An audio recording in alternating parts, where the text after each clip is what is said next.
Give me your tired, your poor, your huddled masses yearning to breathe free, the wretched refuse of your teeming shore. Send these, the homeless, tempest-tossed to me. I lift my lamp beside the golden door. Starting around 1880, dynamic global forces drove an enormous new wave of migrants to American cities. Prolonged depression in southern Italy, pogroms in Eastern Europe, famine and floods in China, along with drought in the Midwest, combined in a kind of perfect storm, sending millions of people to New York, Chicago, San Francisco, and other urban centers. Many passed by the famous lamp, each a unique story, all of the stories stitched together by a common thread of hope. Somehow, these people would hold on, take root and grow into Americans, spawning generations whose ethnic identities shaped the character of the cities they inhabited.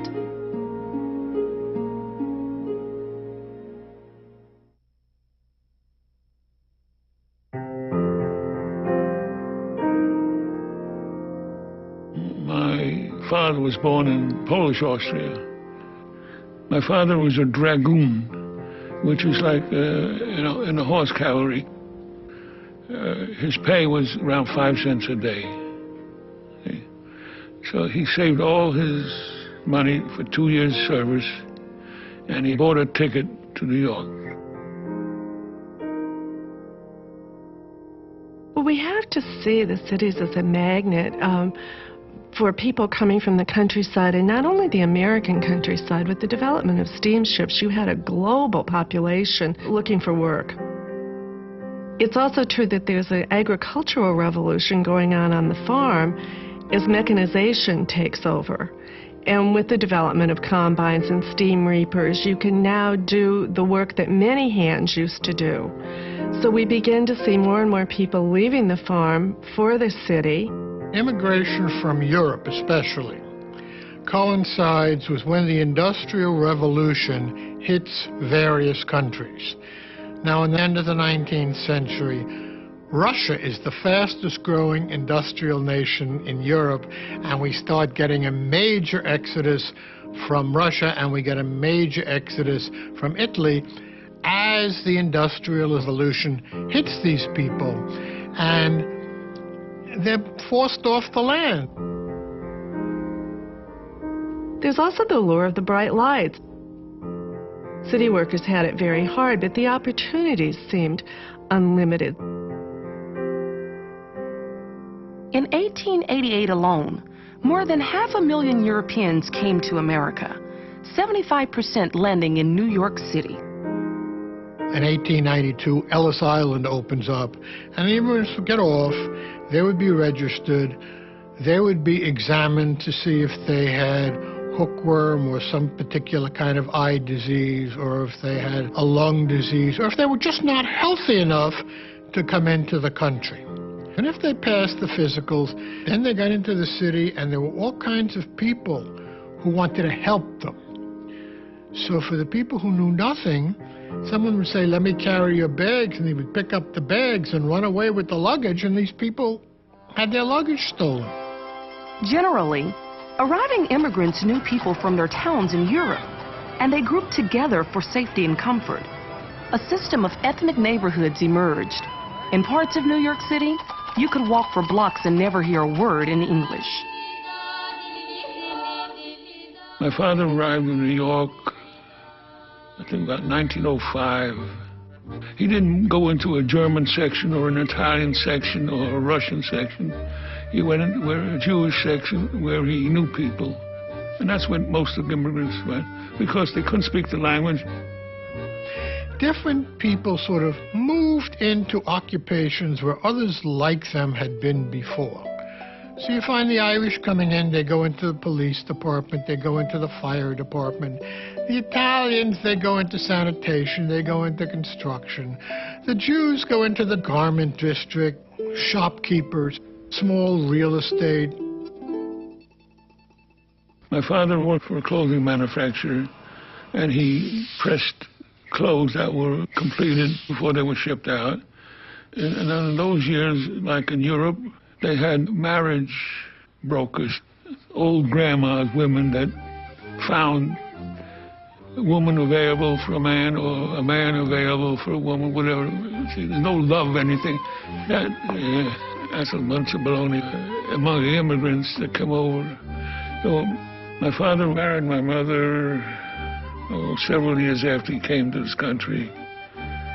And I wasn't the first child, I was the second. Be careful, please. The hall is dark, and you might stumble over the children pitching pennies back there. While neighborhoods did provide a physical and emotional barrier to the outside world, living conditions in the tenements were primitive.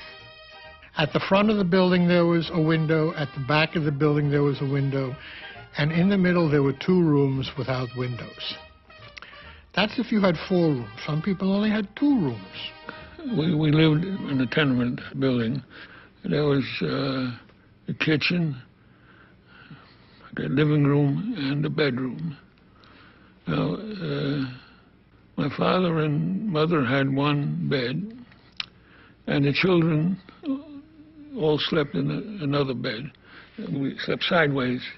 And then we were that young that we all fitted in, so there was, all 6 of us lined up. In the summertime, I know several times I remember I'd sleep on a fire escape. Even if you had your whole family with 3, 4, 5, 8 children, you still took in a boarder or 2. People slept all over. They slept on the floor, they slept on the sofas. In some instances, in some cities, you had the beds being used 24 hours a day in 8-hour shifts. I mean, the poor people literally were on top of one another. And it was not a healthy situation. The terrible world of the tenements gave rise to a new social reform movement. Reforms were passed, but slowly and with only modest gains for the immigrant tenants. In 1901, New York State becomes the first state that requires windows to be built in every room and indoor plumbing in the buildings. So you can imagine what it was like before then. And if New York is the first state in 1901, what about all these other cities where people came? Boston, Pittsburgh, Philadelphia, Chicago, Cincinnati, and so forth. The surge of immigrants and the rise of ethnic neighborhoods also shaped the politics of the city. Political machines courted these new voters from the moment they landed. Political bosses are very important in the life of the immigrants. They sometimes help them find a place to live. They help the widow if the husband dies. They help the husband get a job. They help fix tickets if you get a ticket for having a push cart outside. And they only ask for one thing in return. At election time, they go to all these immigrants who they have helped, and they say, "My friend is running for office. Would you please vote for my friend?" You'd have to be an ingrate not to vote for the friend. So the political bosses gained power because they had a lot of votes. Crossing oceans to live in a foreign city, searching for jobs, tending to children living in tenements packed on top of each other. The immigrant life was not easy. Being that hard time, he wasn't the most pleasant of fathers. He had so much on his mind. And years later, I could reflect on it. My father, he didn't run off and leave us destitute. He stayed with us, and for that, I have a warm spot in my heart for him.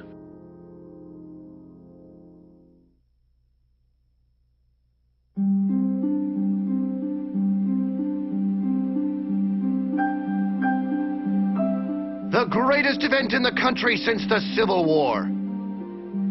The 1893 World's Fair was Chicago's declaration to the world that it was a major city. It was the kind of culmination of this spectacular growth from an outpost in the middle of nowhere to a city of 1 million people in basically a couple of generations. Well, Chicago was a very unique place in a lot of ways. It was, I always call it the Great American Exaggeration, because it was what was going on in other places but pushed to its extreme. Chicago was a railroad hub, which led to the creation of a very diverse industrial base, which in turn led to extremely rapid growth, the attraction of a large number of immigrant people and people from the farm. People came to Chicago simply because of opportunity. We think of Horace Greeley's imprecation, to go west, young man, to go west. Well, I think for everyone who went west, somebody turned and headed the other direction and went to the cities in the east and in Chicago. My grandfather was born in New York City, 2 brothers, siblings. The 3 boys were taken back to Germany by great-grandfather because he felt that education in America wasn't as good as it was in Europe. Then they came back to Chicago. Now, why Chicago, I have no idea, but probably a thriving metropolis, jobs available. First Germans, then Polish peasants escaping serfdom, Midwestern farmers leaving failed homesteads, and the first trickle of African Americans abandoning the violence and injustice of the South. Each looked to Chicago and saw a chance for a new start. By 1893, each group was well established in Chicago, and many worked or spent time at the fair, but few lived the clean, cultured life glimpsed in the White City. Most lived in slums, whole neighborhoods of cottages pressed together, rife with disease, filled with trash and raw sewage. Chicago's slums were a bit different from those in the East because they were wooden, and wooden buildings were much more unsanitary. The lifestyle often included death as really part of living, in the sense that a child in Chicago had less than a 50-50 chance to survive to the age of 5 in the late 19th century. Day-to-day life was uncertain. When depression or sickness came, there was little to keep the wolf from the door. They turned to the greatest extent probably to their families and to each other. Some turned to churches. There were mutual aid societies, which were organizations that when someone in that group was injured or died, then everyone was expected to contribute a quarter or whatever they could, and this fund was then delivered to the stricken family. It was the safety net for a lot of people. Life was not great, but in many instances, compared to what people had left, at least they had freedom, and that was one of the big attractions of Chicago.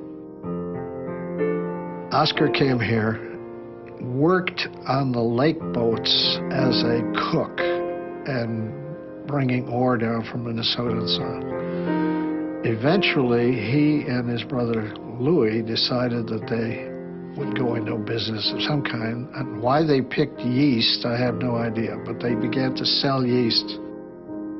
Louis published leaflets, folders, things of that sort. Never quite a newspaper, but had advertising in it and was marketing beer gardens and things of that sort. So I guess beer must have been a product much more prominent than it would be thought of today.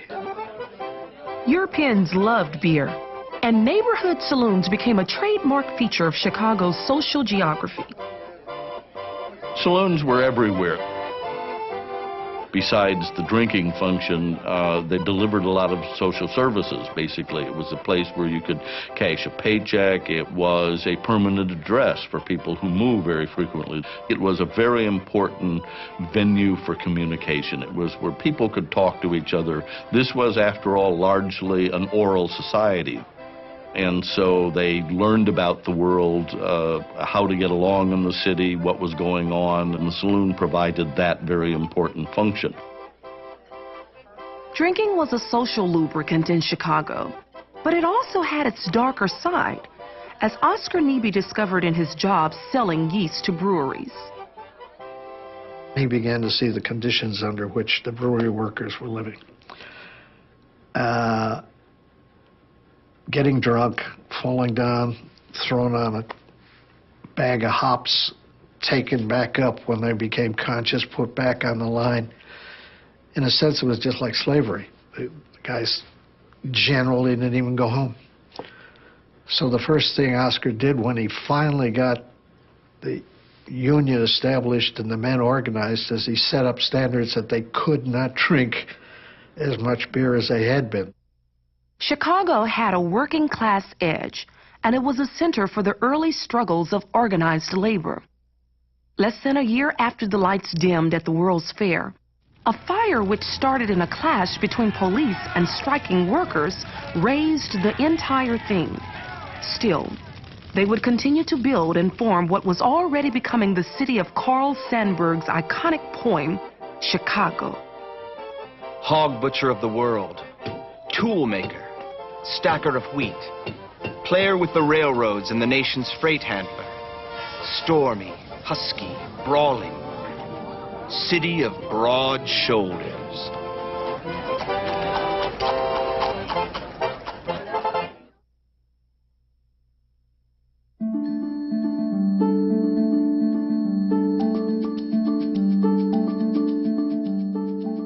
The discovery of gold in California caused great excitement in Asia and led to mass migration among Chinese peasants of the southern coastal region, desperate to escape a life of famine and constant floods.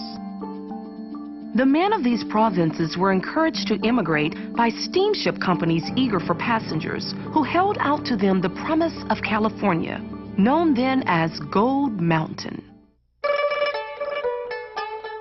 Everyone said coming to Gold Mountain would be like going to heaven. Most Chinese immigrants arrived in San Francisco, but many soon departed for the High Sierra, where they mined for gold. And it was there, when the flood of Chinese immigrants met the Transcontinental Railroad under construction, that history was made. Stalled in the Sierra Mountains and suffering an acute shortage of workers, Charles Crocker of the Central Pacific Railroad suggested hiring nearby Chinese miners. His bosses thought them too slight for heavy construction and not fit to handle blasting powder. Crocker reminded them they had built the Great Wall of China and had in fact invented gunpowder. 50 were hired with great success, and soon thousands more were enlisted. They would be lowered over cliffs, and they would drill holes, and then they'd set the dynamite in them. And then they'd light the dynamite, and then they'd pull them up by these baskets. And they had to get out of there before the dynamite exploded. The work was grueling, performed almost entirely by hand. With pickaxes, hammers, and crowbars, workers chipped out rail beds. Dirt and rock were carried away in baskets and carts. Tree stumps had to be rooted out, tracks laid, spikes driven, aqueducts and tunnels constructed. At one point, the Central Pacific Railroad had 90% of its workforce composed of Chinese Americans. And so they play a large role in actually creating the economic infrastructure that ties the West to the East. This is my great-grandfather on my mother's side. His name was Chin Lung. He was the first on my mother's side to immigrate to America, and he came in 1881 from Guangdong province in southeast China. He had relatives here, part of the Chan clan, and they had a rice company in San Francisco. So his first job was to work at this rice store bagging rice, and he'd studied English at night. And that came in very handy because once he was able to speak some English, then he could really look for other opportunities. And eventually he was able to lease land. He was able to hire other Chinese to work for him. And he became quite successful at raising potatoes in the Sacramento-San Joaquin Delta area. So successful that within 6 years he was able to go back to China and to look for a wife. And then that's how he was arranged in marriage at that time to my great-grandmother. As the job market tightened, resentment and violence against Chinese laborers increased, the most prevalent sign of a growing nativist movement aimed at all immigrants. In 1882, just 1 year after Chin Lung's arrival in California, The United States passed legislation banning most Chinese immigration. The Chinese Exclusion Act excluded Chinese laborers from entering the United States, exempted diplomats, students, and merchants. It also denied all Chinese, regardless of what their class status was, the right to become an American citizen. And I think it was passed because of the rise in nativism during that time period. Obviously, there's a certain class fear about Chinese laborers coming into the country, and that's why they're specifically targeted for exclusion. But I think it receives national support, and it receives support from all the various classes because all Chinese are viewed as somehow un-American, that they bring over not just the possibility of lowering the wage scale, but also these dangerous habits associated with heathenism. It really sets the precedent for a series of Asian exclusion laws and really immigration exclusion laws as a whole. Immigrant and minority groups, they're always the first to be victimized in times of societal stress. When there are economic problems, they're blamed for bringing on the economic problems. When there are crimes, they're blamed for being the criminals, even when there's no evidence. People assume the other. The Exclusion Act would finally be repealed in 1943. But until then, facing loneliness, discrimination, and the threat of violence, many Asian immigrants chose to return home. But many more stayed in San Francisco and built a strong cross-cultural society that would have a deep and lasting impact on American life. My great-grandmother's name was Leung Kam Gyu. And when she arrived, they decided that it would be better for her to live in San Francisco than for her to follow him to the Stockton, Sacramento area where he farmed. So she lived in Chinatown on Sacramento Street, and she had 5 children within 10 years that she was there. And she had a domestic servant, a slave girl, help her with taking care of the children with the housework. But because she had bound feet, and because in those days, proper Chinese women should not be seen in public, she rarely left the house. And in 1904, she decided, this is enough, I'm going back to China. So she took all the children back with her to China, including my grandmother, who's the oldest daughter, born in San Francisco. And my great-grandfather would go visit her periodically. He made 14 trips back to see her during the time that they were separated until he retired in China in the 1930s. So that's a choice that she made. Because of the series of restrictive laws that were directed towards them, the inability to become citizens, for some groups the inability to form families, many of them maintained transnational ties, sending money back to their families. Some of them maintained transnational families.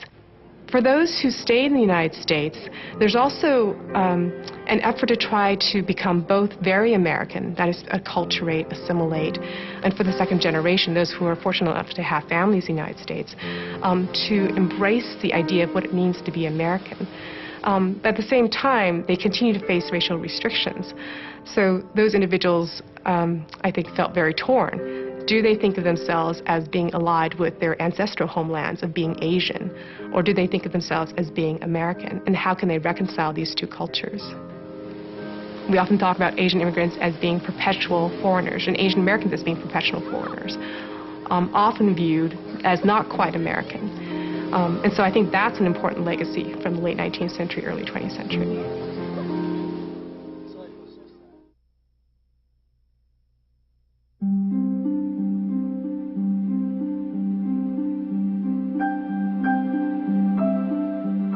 A town that crawled now stands erect, and we whose backs were bent above the open hearths know how it got its spine.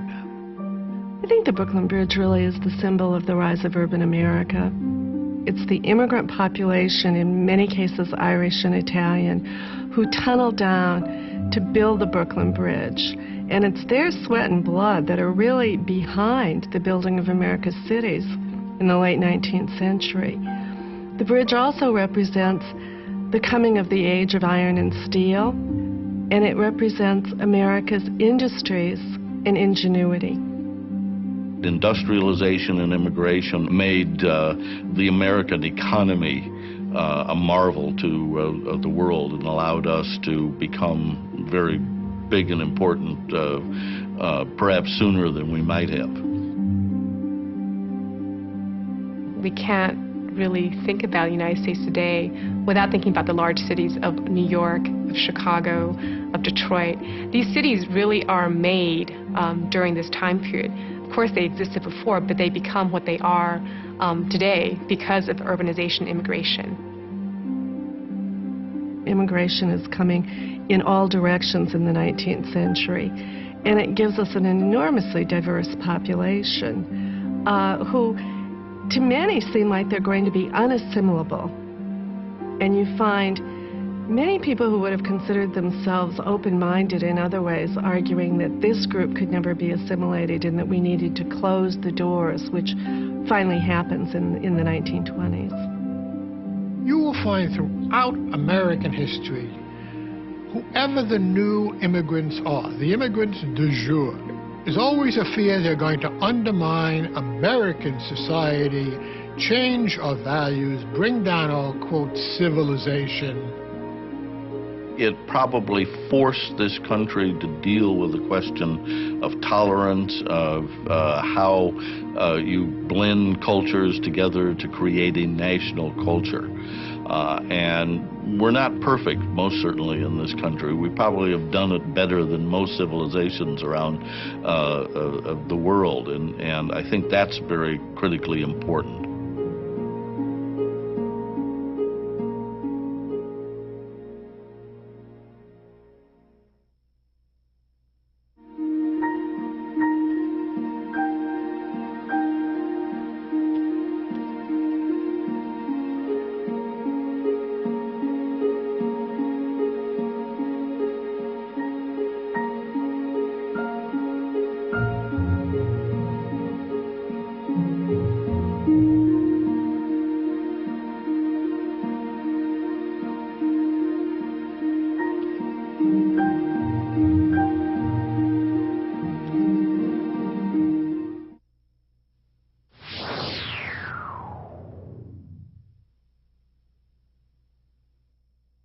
When the Industrial Revolution hits various countries.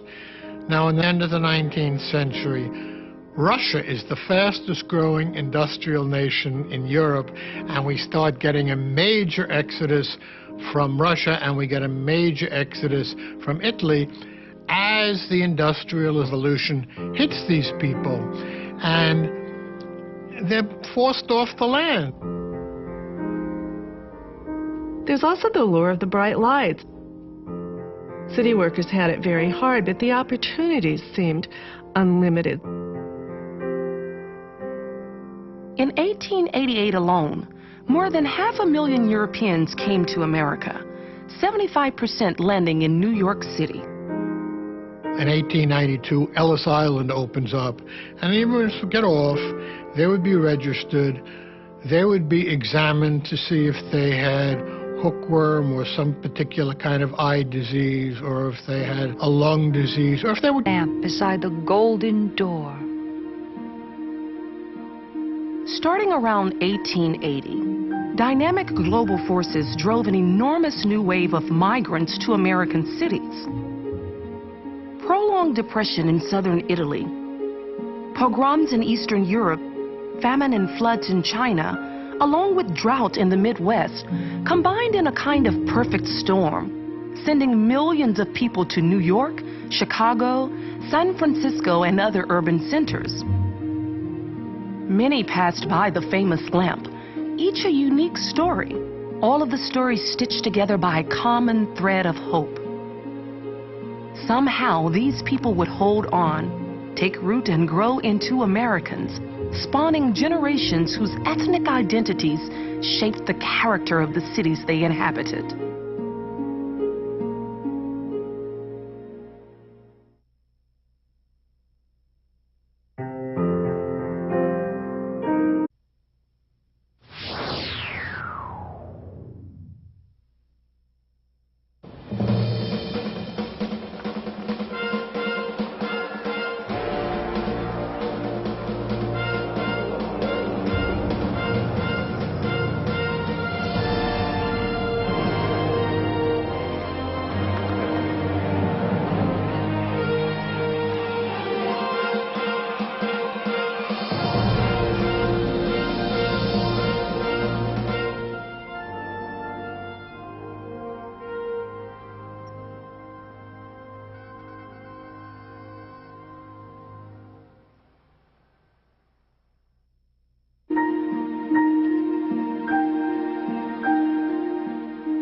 Give me your tired, your poor, your huddled masses yearning to breathe free, the wretched refuse of your teeming shore. Send these, the homeless, tempest-tossed to me. I lift my... Just not healthy enough to come into the country. And if they passed the physicals, then they got into the city, and there were all kinds of people who wanted to help them. So for the people who knew nothing, someone would say, let me carry your bags, and they would pick up the bags and run away with the luggage, and these people had their luggage stolen. Generally, arriving immigrants knew people from their towns in Europe, and they grouped together for safety and comfort. A system of ethnic neighborhoods emerged. In parts of New York City, you could walk for blocks and never hear a word in English. My father arrived in New York, I think about 1905. He didn't go into a German section or an Italian section or a Russian section. He went into a Jewish section where he knew people. And that's where most of the immigrants went, because they couldn't speak the language. Different people sort of moved into occupations where other... My father was born in Polish Austria. My father was a dragoon, which is like, in the horse cavalry. His pay was around 5 cents a day. So he saved all his money for 2 years' service, and he bought a ticket to New York. Well, we have to see the cities as a magnet for people coming from the countryside, and not only the American countryside. With the development of steamships, you had a global population looking for work. It's also true that there's an agricultural revolution going on the farm as mechanization takes over. And with the development of combines and steam reapers, you can now do the work that many hands used to do. So we begin to see more and more people leaving the farm for the city. Immigration from Europe especially coincides with